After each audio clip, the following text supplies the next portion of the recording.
If you've come to this video for sexy models, you're in the wrong place. I'm sorry.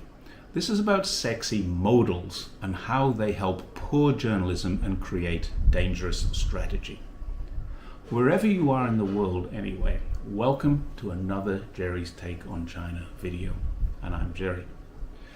Modals are used to describe how things are done. We usually call this modality. There are 9 of them. There could be more, but there are 9 specifically, and they're really very useful, especially to media. We can do something, or we must do something. Which of those carries more strength? We could do something if we want, or we will do something. Again, that meaning is very different. We would do something if we had the ability, or we should do something if we had the time. We might, and we may, are quite similar in meaning, but we shall gives us an entirely different reasoning. The entire construct of weapons of mass destruction was built on modality and interpretations of those modals, which, if they were challenged, would not stand up. But they were very difficult to challenge. What Saddam Hussein may have done is not the same as what he did. The modal may, for example, gives us an interpretation based on a presumption. And unless you had inside information as to what Saddam was thinking, you wouldn't know what he had done or what he might have done. And unless you had the kind of information that Dr. David Kelly had, you wouldn't know what he did or what he could have done. Dr. David Kelly was a senior British inspector on the Weapons of Mass Destruction report, and he was a whistleblower, known at the time as a mole. He'd been exposed as the source of a BBC report claiming that despite PM Tony Blair's assurances, there were no weapons of mass destruction in Iraq. Now that's something the entire world now knows to be true. But in 2003, Dr. Kelly died in an Oxfordshire woods, apparently as a result of suicide. Something that is still widely disputed by not only his family, but senior MPs who have investigated quite thoroughly. It was Dr. Kelly and the ensuing BBC report which termed the phrase sexed up. What this has done, it's opened an entirely new method of writing news reports, news headlines, and forming public opinion. I saw headlines this week which exemplify this completely. The United States Navy is reporting, and mainstream media are amplifying, that China could invade Taiwan by the end of the year. Well, there's absolutely no doubt at all that they could, but there's every reason to believe that they will not. So let's change the headline and see what it looks like. China has the ability to invade Taiwan within the year. It's still true. It's more factual, but it's less provocative, and unlikely to sell as many clicks in a media that equates to a shark feeding frenzy where China is concerned. Based on what Xi Jinping actually stated in his recent National Congress speech, while it's true, it's still an inaccurate interpretation. Let's look at his real words and see what interpretation we can gain from them. Quote, "We will continue to strive for peaceful reunification with the greatest sincerity." Now, I'm not really sure what interpretation we can put on those words which will make a sensational headline for mainstream media. So let's go with, China commits to peaceful reunification. Oh dear, that's not going to get many clicks. Or is it?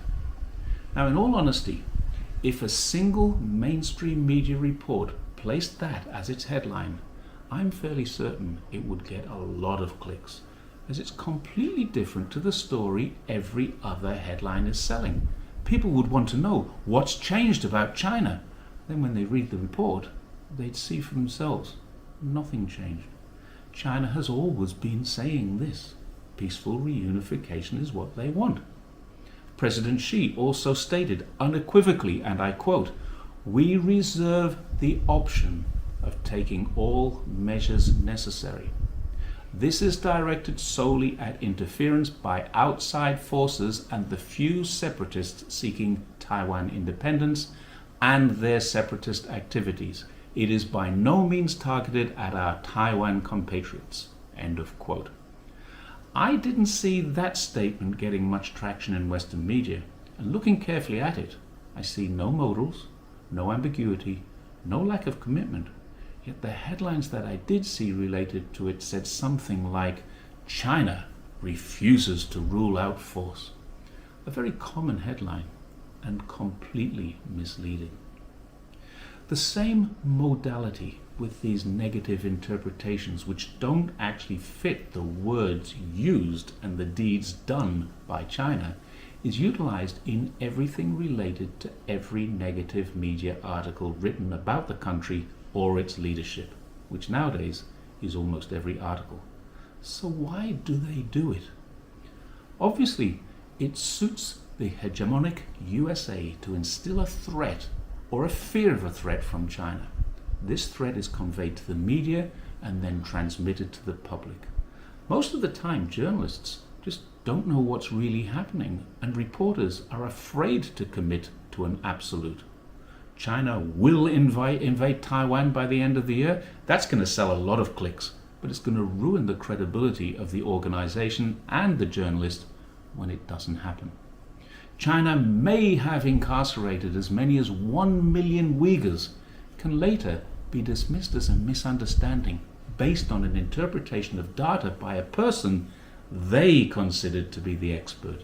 But so far, we've never seen an international media outlet stating that China has done this, only that it's alleged they may or they could have, and all based on the interpretation of a person who's been given a mandate from his God to destroy the Communist Party, or based on an analysis from a man who works for a military-industrial complex and has never set foot in China. When the truth about what is really happening in China is known to the world, it's going to be very easy for headline writers and journalists to do the same as they did in 2003 when Dr. David Kelly came forward and said this narrative is wrong. If you indulge me for a moment here, I'm going to use all 9 modals to express my view. They can tell the world that they might have got it wrong. They could have been misled, and they will try harder in future. The credibility of some publications and some people will be challenged and may even be destroyed. In my opinion, it should be, and I shall continue working towards that goal. Once again, as always, there is an article which has all the links to all the facts that I've mentioned. Please feel free to read it, share widely, click like, subscribe, all the usual things, because that's how my message gets out. And thanks once again for watching Jerry's Take on China.